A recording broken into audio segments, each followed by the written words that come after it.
Hey y'all, welcome back to Open Arms Ministries. So God said to me today, tell my people, don't they know that you are my apple? You are the apple of my eye. He said, don't you know that you my apple? That you are the apple of my eye? That's what God said. He said, now let me tell you why. He said, let me tell you why and show you why. So he gave me Romans chapter 5, verses 7 through 8. Romans chapter 5, verses 7 through 8. It reads, very few people will die to save the life of someone else. Very few people will die to save the life of someone else. He said, although perhaps for a good man, someone might possibly die. He said, although perhaps for a good man, someone might possibly die. But Christ died for us while we were still sinners. But Christ died while we were still sinners. In this way, God shows his great love for us. Okay, so we're going to break it down to real. We're going to just break it down to the real. The real is God is saying that in that verse, in those two verses, is that very few people going to die for somebody else. But if somebody do die for somebody else, you know it's going to be a good man, right? It's going to be for a good person. You know, for somebody that everyone looks up to as a good person in their eyes, okay? Maybe he's saying they might die for a good man. Honey, God sent his only son. He ain't have nobody else. He ain't had no other kids. He sent his only son to die for us while we were still sinners. While we were still sinners. When we was doing wrong, when we was out here in these streets, when I was out here in these streets, when we was all out here in these streets, baby, he sent Jesus. Because back then they was out in the streets. Back in the day, in Jesus' days and God's days before Jesus, BC, they was out in these streets doing all kind of stuff, okay? They was doing all kind of stuff. But at the end of the day, God still loved us so much that he sent his only child. And you know what it's like. We have children. People have children. I don't say we because I don't have kids. But people have children, I'm sure, that's listening, that's watching.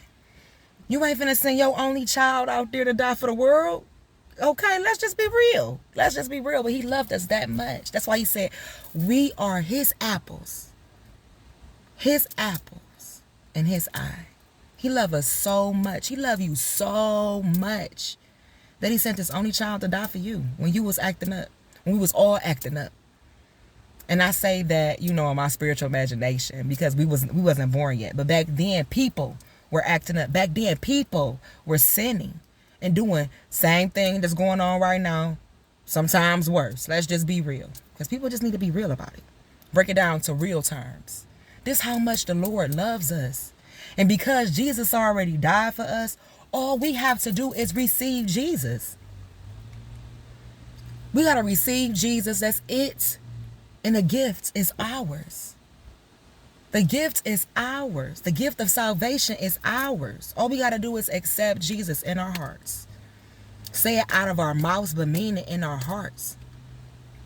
And after that, ask for forgiveness. And the slate is clean, baby. It's just like that. It's just like that. Because Jesus already died. Jesus already died so that we can be right with God again. That's what Jesus died for, so that we had a chance to be with God. Now we have that chance. Receive that free gift. Receive it. Receive it today. And know that Jesus, our Father in heaven, he loves us. God loves us. Because now Jesus has rose and he's up there with our dad, with Yahweh. And now they're one. And you can't accept one without the other. You got to accept Jesus. The only way to God is through his son, Jesus Christ. So at the end of the day, receive him. And if you have already received him, know that you are the apple of his eye.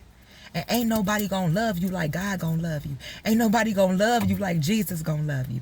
Ain't nobody gonna provide for you like Jesus gonna provide for you. Ain't nobody going to fill those voids, that emptiness that's inside, that you trying to replace with everything, whether you trying to replace it with a person, whether you trying to replace it with buying stuff, you know what I'm saying, shopaholic, whether you trying to replace it with drugs, alcohol, whether you trying to replace it with sex.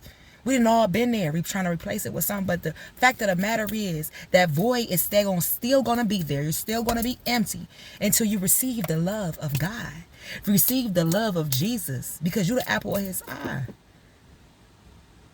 And that's that void that need to be filled. It's him. So what you doing, sis? What you doing, bruh? Remember who you are and whose you are. And remember that you are the apple of his eye. See, people say that. You hear what I'm telling you? But God mean that. He showed you that when he sent his son, baby. Let him love on you. Because he loved us, but we loved him. So let him love on you. Let him continue to love on you. God is such a good God that he's not forceful. He ain't finna force you to do nothing. He not finna force his love on you. He want to give you his love. It's a gift. Receive it. Receive his love. Know who you are. Know that you are made in his image, and God is perfect. God said that we are made in his image. God is perfect. So that means that at the end of the day, no, we're not perfect because we are human. But know that everything about you, the way you look, is perfect. Don't let nobody tell you you ugly. Don't let nobody tell you none of that. You stupid, you this, you that. No, you not. You was made in God's image. You are from a royal priesthood. You are a king or a queen.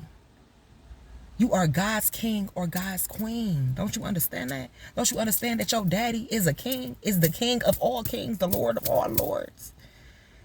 Baby, hold your hand up and know who you are. Know who you are. Know that you loved. Can't nobody give you no more love because you too loved from God already. We too loved from God already. His perfect love, unconditional love. Love us no matter what. Love us when we don't love ourselves. Jesus. Do you hear me? You know how long he loved me before I started loving me? And I'm still learning how to love me better. I'm just giving you a message. I'm just God's servant. I'm giving you a message. I'm not a perfect person at all. God just using me. I allow him to work through me. And it says in his word that he will work through any vessel that's willing. And I'm willing. I'm willing. Because he saved me. He saved my life. And he gonna save yours if you let him. Let him love you. Let him love you. Just go to him. Let him know, hey, God, come love on me. I'm ready. I'm ready. And his love is gonna clean you up. You hear me? It's going to heal you up. All your wounds, your scars from the world, from the people, from circumstances and situations. He going to clean it up. And after he clean you up, he going to love on you some more. He going to love on you until he sanctify you. Now, that's a process that I'm still going through. But I'm allowing him to love on me so I can get there. Let him love on you so you can get there, sis, bruh. All right, I ain't gonna hold y'all. I love y'all. This is Open Arms Ministries. All are welcome. Just like God welcomed us all. You hear me? God didn't push away the prostitute. Jesus ain't push away nobody. He ain't push away the lady of blood. You hear me? He let her touch him. You hear me? I'm not pushing away nobody. I was one of them ones that was bloody, filthy rags, and God loved on me. And I'm going to love on y'all. You hear me? With the love of Christ, with the love of God, with God's love. Not with the love that we call love. Because they got conditions on it. God ain't got no conditions. Ain't nothing you can do that's going to stop him from loving you. You hear me? So, like I said, this is Open Arms Ministries. Where all are welcome. And I love y'all. And I hope that y'all have a blessed day and a blessed evening. Until I see y'all in the next video, if God is willing.